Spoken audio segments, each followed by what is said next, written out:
Vincent Crow's phone rang at 9:47 a.m., exactly 3 minutes after his boss fired him. The ringtone wasn't his, circus music, calliope screaming through tiny speakers like a carnival from hell. He almost didn't answer. "Vincent Crow," the voice said. Not a question. A statement. Mail, but processed through some kind of modulator that stripped away all humanity. "Congratulations. You've been selected." Vincent sat in his car in the office parking lot, cardboard box of desk items in the passenger seat. Inside, a stapler he'd stolen from Supply, 3 pens that didn't work, a coffee mug that said "World's Okayest Employee." 22 years with Meridian Financial, and that was his severance. 22 years of arriving early and leaving late, of missing Maya's recitals and Catherine's birthdays, of climbing a ladder that someone kept shortening from the top. Selected for what? A game. 13 tasks. Increasing rewards. Total potential earnings, $6 million. The voice paused, letting the number sink in. 6 million. Enough to save the house. Pay Maya's tuition. Maybe convince Catherine to, no. Catherine was gone. But the house. The debts. The credit cards maxed out buying. Groceries. Task 1 is simple. There's a fly in your car. Kill it. You have 60 seconds. Vincent looked around the car's interior. There, on the dashboard, a fat housefly, rubbing its legs together like a loan shark counting money. Its wings caught the morning light, iridescent and fragile. "This is a prank," Vincent said. "Jimmy put you up to this." Jimmy from accounting, who still thought office pranks were funny at 45. 50 seconds. Check your bank account after you complete the task. The deposit will be immediate. $1,000. $1,000. Vincent's mortgage was 3 months overdue, the bank's letters getting increasingly aggressive. His daughter's college tuition was due in a week, $15,000 he didn't have. His wife had left him 6 months ago, taking the car that worked and leaving him with this 15-year-old Honda that smelled like failure and stale French fries. The fly lifted off. Vincent swatted at it, missed. It buzzed against the passenger window, stupid and persistent. He tried again, caught it mid-flight, crushed it against the windshield. It fell to the dashboard, twitching. He pressed his thumb down, felt the body rupture, smeared it across the plastic. His phone chimed.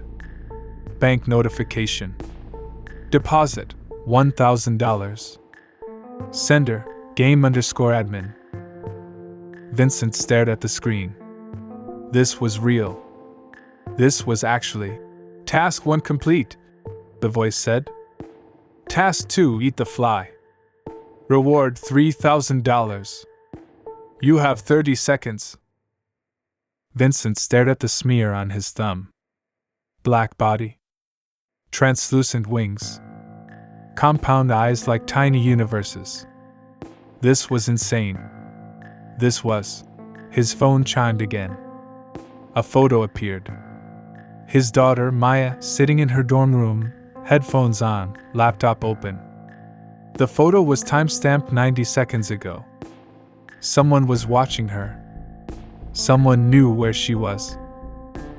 We're watching, the voice confirmed. We're always watching. 20 seconds. Vincent's hand shook as he scraped the fly corpse off the dashboard.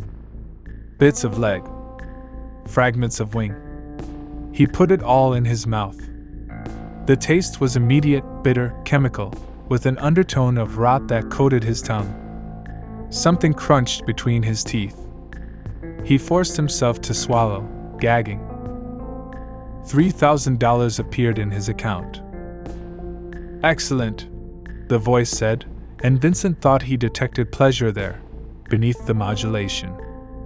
Task 3 requires you to leave your current location. Drive to the address I'm texting you. When you arrive, make a child cry. Any child. Any method. Reward $5,000. The address was a playground 3 miles away.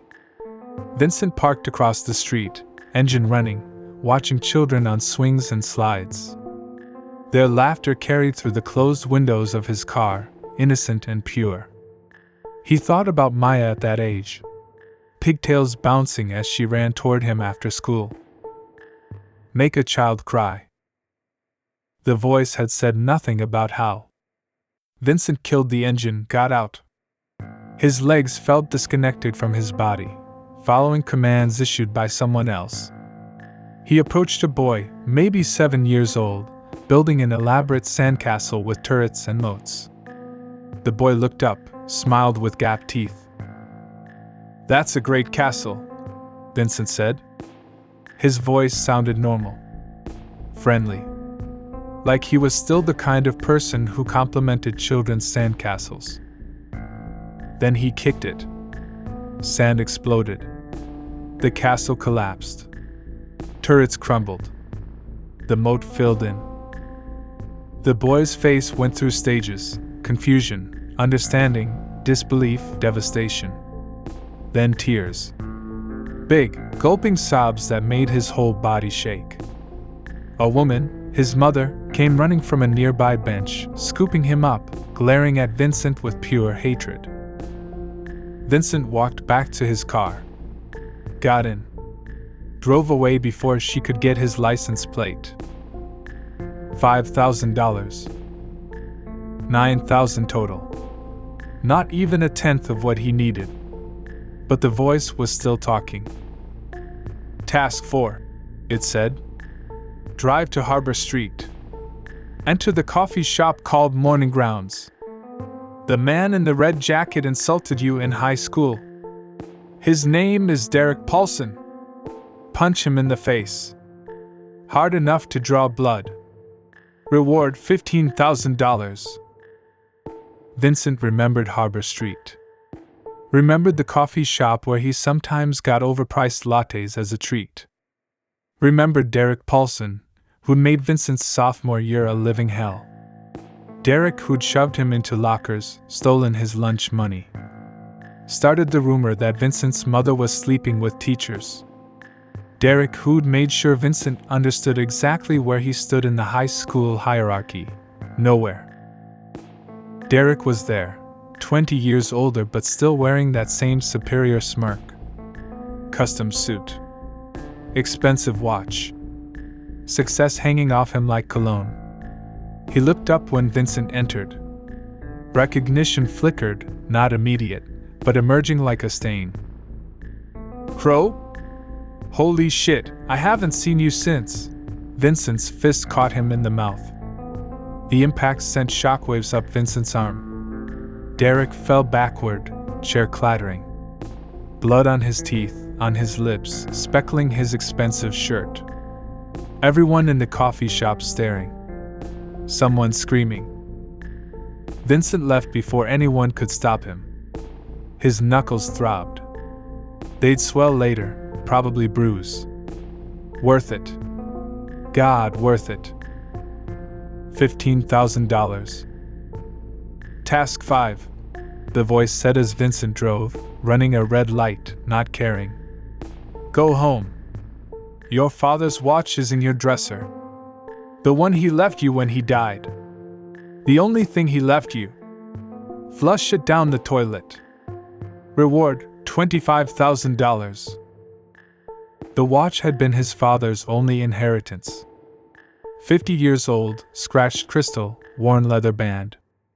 Engraved on the back. Time is all we have, son. His father had worn it every day, even when cirrhosis turned his skin yellow and his hands shook too badly to fasten the clasp. Vincent held it over the toilet, watching light catch the crystal. Thought about his father, dead from drinking at 58. Thought about the beatings when Dad got drunk. The screaming. The nights hiding in the closet with Jeremy, promising each other it would get better when they grew up. The years of wondering why Vincent was never good enough, never smart enough, never enough. He dropped the watch. It hit the water with a small splash. He flushed, watched it spin in the vortex and disappear. $25,000. The voice continued immediately, no pause for reflection. Task 6 requires you to return to your former office. Your replacement has already been hired. She's in your cubicle now, settling in. Urinate on her desk. Make sure she sees you do it. Reward $50,000. The building security let him in. They hadn't updated his access yet. Vincent walked through familiar hallways, past former coworkers who looked away, embarrassed for him, to his old cubicle where a woman sat at his desk. Younger, mid-20s, probably cheaper. She already put up photos. Family. Dog. Beau. A friend with a trust fund smile. She looked up. Can I help you? Vincent unzipped his pants and pissed on the desk calendar she'd already personalized with color-coded appointments. The stream was yellow, steaming, destroying her careful organization. She screamed, pushing her chair back. Vincent finished, zipped up. Walked out while she was still screaming for security. $50,000. He was halfway to his car when he realized he felt good. Better than good. Euphoric. The piss had been baptism. Rebirth. All those years of swallowing anger, of being professional, of eating shit with a smile, gone. He laughed in the parking lot, and the sound was foreign. When was the last time he'd laughed? Task 7, the voice said. Your neighbor, Mrs. Chin. She's been feeding your mail to her dog since you stopped paying your HOA fees. She thinks you don't know. Enter her house.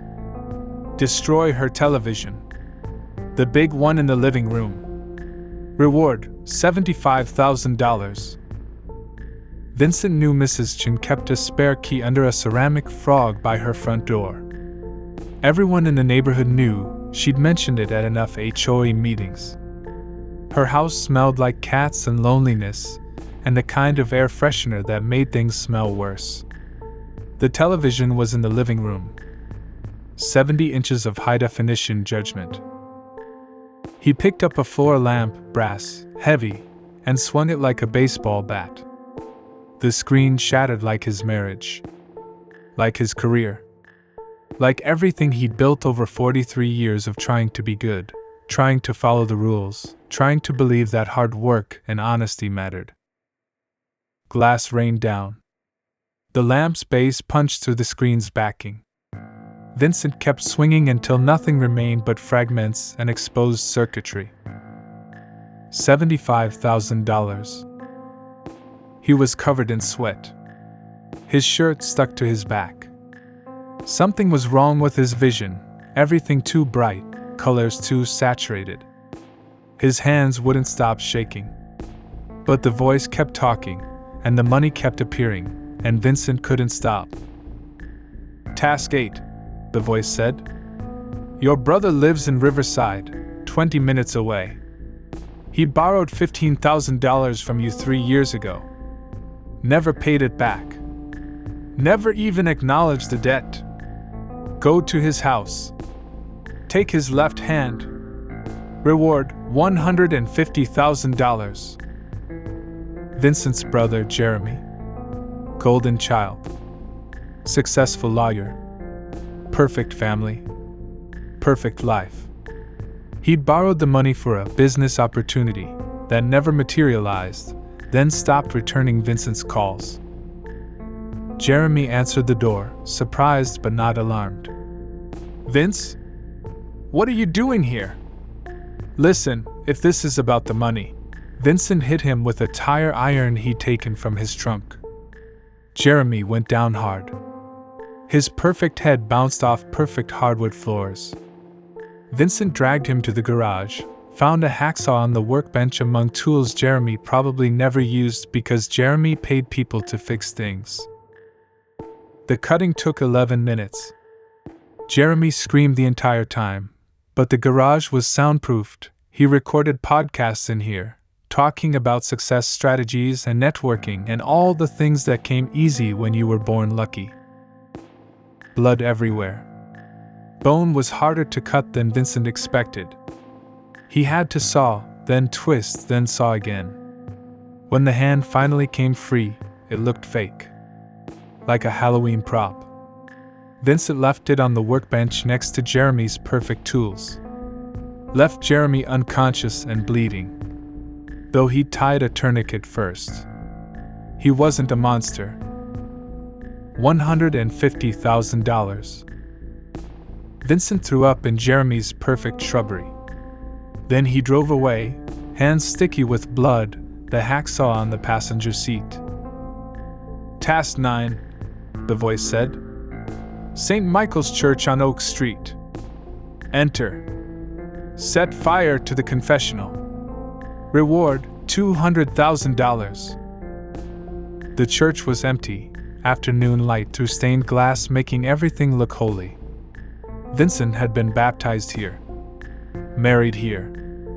This was where he'd prayed after his father died, asking God to make sense of it all. He found lighter fluid in the church's maintenance closet. Doused the confessional where he'd once confessed sins that seemed laughable now. Masturbation. Lying to his mother. Stealing candy. The flames caught immediately. Vincent watched for 30 seconds before leaving. The fire alarm screamed behind him. By the time fire trucks arrived, half the church was burning. Probably the whole church. Probably it would burn to ash. $200,000. Task 10, the voice said. You're doing well, Vincent. Better than 98% of players. But now we test your commitment. Your daughter, Maya. She's on campus, studying in the library. Find her. Tell her you never loved her. Make her believe it. If she doesn't cry, the task fails. Reward $300,000. Vincent drove to the university, blood still on his hands, his clothes. He washed in a gas station bathroom first, but rust stains remained. Found Maya in the library, headphones on, surrounded by textbooks. She looked up when he approached. Smiled that smile that had gotten him through 20 years of grinding misery. Dad? What are you doing here? I need to tell you something, Vincent said. The words came from somewhere else, someplace inside him that had been waiting to speak. I never loved you. Every moment of raising you was obligation. You were a mistake your mother and I should have terminated. Looking at you reminds me of everything I lost, my freedom, my dreams, my life. You're the reason everything fell apart. Maya's face went white, then red. Her eyes widened, filled with tears. Dad, why are you? I'm telling you the truth. Finally. For once. I resent you. I've always resented you. The happiest day of my life will be when you're out of it. Maya was crying now, really crying, and students were staring, and Vincent walked away. Walked away from his daughter sobbing in the library, walked away from the only good thing he'd ever created. $300,000. Task 11, the voice said. Your wife, Catherine. She's living with her new boyfriend in Harbor Hills. The White House on Sycamore Street. Go there. Ring the doorbell. When she answers, stab yourself in the leg. Make her watch. Don't let her help. Reward $500,000. Catherine's new house was bigger than the one they'd shared. Nicer neighborhood. New car in the driveway, BMW, probably her boyfriend's. Vincent knocked on the door. She answered, confused, then alarmed. Vincent? How did you find? He pulled the knife from his jacket and drove it into his thigh. The pain was immediate and total, erasing thought, erasing everything except the sensation of steel-piercing muscle. He pulled the knife out. Blood poured down his leg, soaked through his jeans. Catherine screamed. Her boyfriend appeared, calling 911, trying to grab Vincent. Vincent stumbled to his car, drove 3 blocks before parking to tie his belt around his leg, slowing the bleeding. The pain was transcendent. He laughed, and the laughter became sobbing, and he couldn't tell the difference anymore. $500,000. Task 12, the voice said. The hospital is 5 minutes away. You're bleeding badly. But before you go, remember your mother's grave? At Hillside Cemetery? Dig her up. Take something from the casket. Anything. Reward, $1 million. Vincent's mother had been dead 3 years. Cancer, not cirrhosis like his father. She died clean. The cemetery was dark, closed. Vincent climbed the fence, his legs screaming. He had a shovel in his trunk. He bought it after Task 8, knowing the game would keep escalating, knowing he'd need tools. The digging took 2 hours. His leg bled through the tourniquet. Blood filled his shoe. Finally, his shovel hit the casket. He pried it open with the shovel's edge. His mother's corpse looked back at him, mummified by embalming. Her mouth was sewn shut. Her hands folded across her chest. Vincent thought about her funeral. The eulogy he'd given about her kindness. The things he'd said about her sacrifice. He took her wedding ring, slipped it off her desiccated finger. $1 million. Final task, the voice said as Vincent climbed out of the grave, ring in his pocket. Task 13. This is where we separate players from winners. Go home. Your father left you something else. Not the watch. In the attic. A lockbox. Inside is a photograph. It will explain everything. After you see it, you have 2 choices. Choice 1, kill yourself before midnight. Reward, your daughter receives the full $6 million. All debts forgiven. Choice 2, kill your daughter before midnight. Reward, you keep the $6 million. You have until midnight. Choose. Vincent drove home on autopilot. Climbed to the attic, leaving bloody footprints on the ladder. Found the lockbox his father had mentioned once, years ago, when drunk and rambling. Inside, a photograph. 3 people. Vincent's father young. Vincent's mother young. And a boy maybe 5 years old. Not Vincent. Someone else. Brown hair, gap-toothed smile. On the back, in his father's handwriting. Your real brother. We gave him away. Told you he died. His name was Jeremy. Vincent stared at the photo. At Jeremy's young face. At the hand he'd cut off. At the blood he'd spilled. His brother. His real brother. Not half-brother. Not different mothers. Same parents. Given away because why? Money? Shame? His phone rang. You understand now, the voice said. Jeremy was a player too. His task 12 was to make you his target. You've both been playing. The game has been watching you both for years, waiting for the perfect convergence. Siblings, both desperate, both perfect candidates. Now choose. Your life or Maya's. The money goes to one of you. 2 players enter, 1 leaves. That's how it works. Vincent looked at the time. 11:47 p.m. 13 minutes. He'd killed his brother. Destroyed lives. Burned a church. Made his daughter cry. Told her he never loved her. Cut off his own brother's hand without knowing he was his brother. For money. For $6 million. For the chance to start over. But starting over meant someone had to die. Him or Maya. Vincent drove to Maya's dorm, his legs still bleeding, his vision swimming.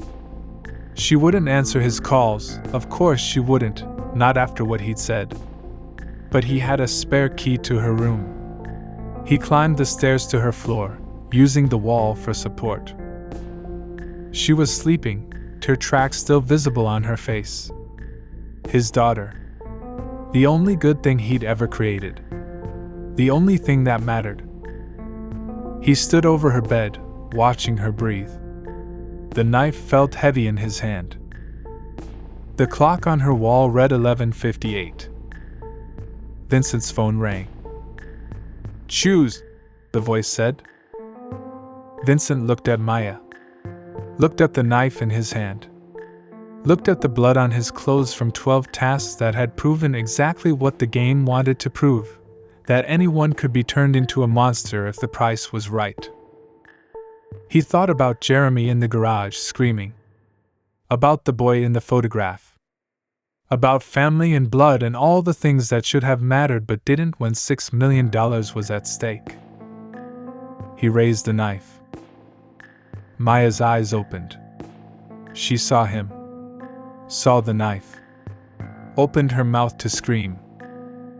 The clock struck midnight. Vincent brought the knife down. The police found Maya's body at 3 a.m. Single stab wound to the heart, precise and efficient.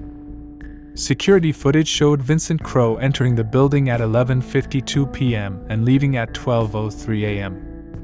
Blood trail from his leg made him easy to track. They found Vincent 3 days later, in a motel room in Nevada. $6 million in his bank account. Empty bottles of whiskey on the nightstand. A note on the desk that said only, "I won." He'd bled out from the leg wound. Infection had set in. He died alone, surrounded by money he never spent. But when they tested his blood, they found something else. A chemical compound they couldn't identify. Something that had been in the fly he'd eaten that morning. Something that made people suggestible. Made them pliable. Made them willing to do anything if the voice on the phone was convincing enough. Ma. The inhibitions dissolve like sugar in water. The game had been in his bloodstream since Task 2. Every decision after that influenced. Amplified.